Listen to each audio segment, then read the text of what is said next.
Okay, let's unpack this.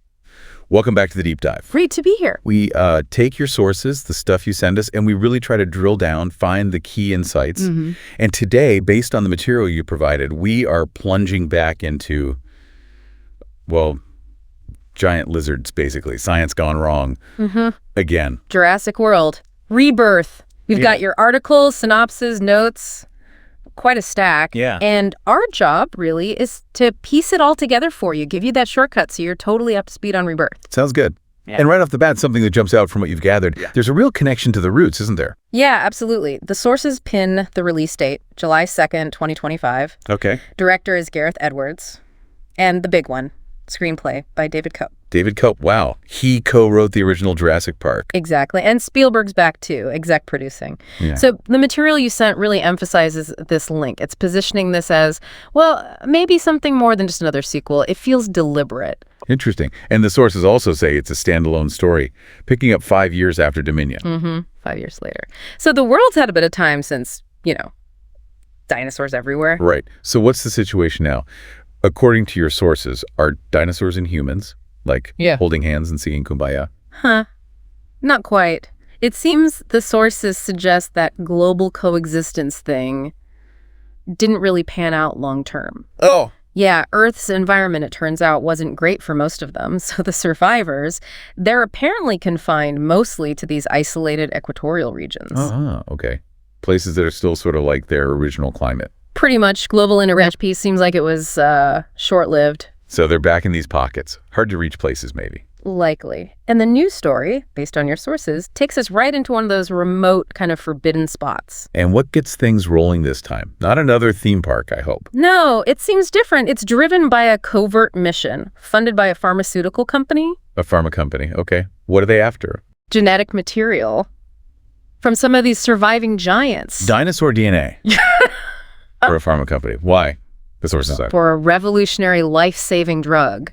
That's the hook. Right. But it's interesting, right? A noble goal, maybe, but corporate funding immediately makes you wonder. Yeah, classic theme. Potential for greed overriding safety, even after everything. Totally. And they're targeting genetic material from 3 huge species, one land, one sea, one air, in these remote zones. High stakes. Potentially world-changing. So who's on this team? The sources mentioned the cast leading this mission? They do. Zora Bennett, played by Scarlett Johansson. She's the covert ops expert in charge. Okay, ScarJo leading the charge. Then there's Duncan Kincaid and Mahershala Ali playing him, her trusted team member. Nice. Ali is always great. We also get Dr. Henry Loomis, the paleontologist Jonathan Bailey. He'll be key for the science bit, obviously. Right. And Martin Krebs, played by Rupert Friend. He's the guy representing the money, the pharma company. Yeah, that's a pretty formidable lineup for an expedition. And where are they actually going first? This high-stakes mission, the sources say. Okay, get this. They head to a forbidden island in the Atlantic. Forbidden Island. Sounds familiar. And your sources explicitly state it's the former site of the original Jurassic Park research facility. Wait, that island? Site B or maybe Site A's research area? The original one? The sources say original Jurassic Park research facility. That ramps things up considerably. It totally does. Yeah. Calling that place out specifically. It's not just some random island. It feels like they're deliberately going back to the source of the chaos. Right. The most uncontrolled legacy. What could possibly have survived there, totally unchecked for decades? Exactly. The isolation of that place, its history. Yeah. It's clearly meant to be a big deal. And the sources say they get a pretty chilling welcome. Almost right away, they run into a civilian family. Civilians on that island. How? Stranded. Boating accident. And the sources explicitly say the accident was caused by marauding aquatic dinosaurs. Marauding aquatic. Okay. So first thing they learn, the island is not empty and the water is definitely not safe. Loud and clear. It's still populated and, by something big and wet and apparently bitey. So they arrive, find out the water's dangerous, they're on the island. What else did they uncover? Because it sounds like the real trouble isn't just fetching samples somewhere else. You got it. The sources reveal the island itself holds these dark secrets. It wasn't just abandoned. No. Yeah. They find out it actually houses mutated failed dinosaur experiments. Yeah. Things that weren't properly contained or destroyed. The old experiments left there. And crucially, according to the sources, they've survived in isolation for decades. Just evolving, adapting. Mutated failures. Yeah. Surviving on the original island. for decades. That's a terrifying thought. A whole hidden ecosystem of mistakes. Exactly. And your sources point to one specific major threat emerging from all that. Yeah, an antagonist. A big one. They identify it as the Distortus Rex. Distortus Rex. Okay, Yeah. What is it? The description in the sources is, well, it's something else. Described as a deformed, kind of alien-like T-Rex. Alien-like. But get this, with 6 limbs. 6 limbs. A 6-limbed, alien-looking T-Rex mutant. Wow. Okay, the sources weren't kidding. That's not just bigger teeth. No, it suggests a whole different level of genetic chaos, something truly unnatural, even by Jurassic standards. 6 limbs implies it moves differently, fights differently, just fundamentally wrong. That seems to be the idea, pushing it way beyond even like the Indominus or Indoraptor. It's about the horror of uncontrolled, isolated mutation over time. Yikes. But as you said, the sources mention it's not just the dinos causing trouble. There's human drama, too. Right, because why not add human treachery to the mix? Always. The sources definitely mention internal conflict, specifically a traitor within the mission team. Of course. What's the angle? Trying to steal the genetic sample, Yes. presumably for a rival company. So yeah, corporate espionage meets mutant dinosaur horror. Human greed clashing with genetic nightmares on the island where it all began. Sounds like a party. And this all builds to a big showdown, right? The sources tease a specific fight. Oh, yeah. Big time. The climax is described as a brutal battle. Takes place at the docks on the island. Okay, who's fighting? The combatants mentioned are the Spinosaurus. Spino's back from JP3. Apparently so, making a return appearance and facing off against the new mutant, the Distortus Rex. Spinosaurus versus the 6-limbed Distortus Rex. And the sources are really hyping this one up, calling it potentially one of the most intense confrontations in the Jurassic franchise. I can believe it. That's quite the matchup.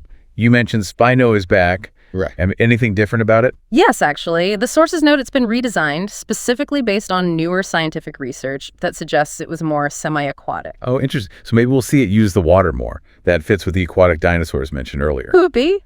Makes sense. A more scientifically informed Spino, about to fight a 6-limbed mutant T-Rex. Sure, why not? Sounds absolutely wild. Okay, let's shift gears slightly. Production stuff. Right. How do they film this? Your sources mention locations. Yep. Filming took place in Thailand, Malta, and the UK. Standard globetrotting for a blockbuster. Right. But here's a cool detail you found in the sources. They shot it on 35mm film. 35 millimeter. That's unusual these days.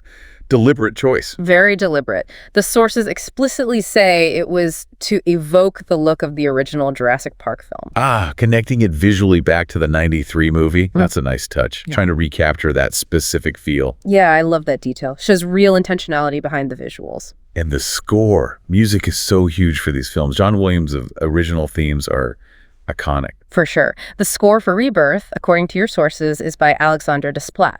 Oh, okay. Good composer. Yeah, this is his second time working with Gareth Edwards, and they recorded it at Abbey Road Studios. Big orchestra, 105 musicians, plus a 60-person choir. Massive sound. And yes, it's explicitly mentioned that his score was partially inspired by John Williams' work, so expect some nods, some echoes of those classic themes woven in. Okay, huge orchestra, choir, Abbey Road, inspired by Williams. Yeah. Sounds like they're going for that epic feel. Yeah.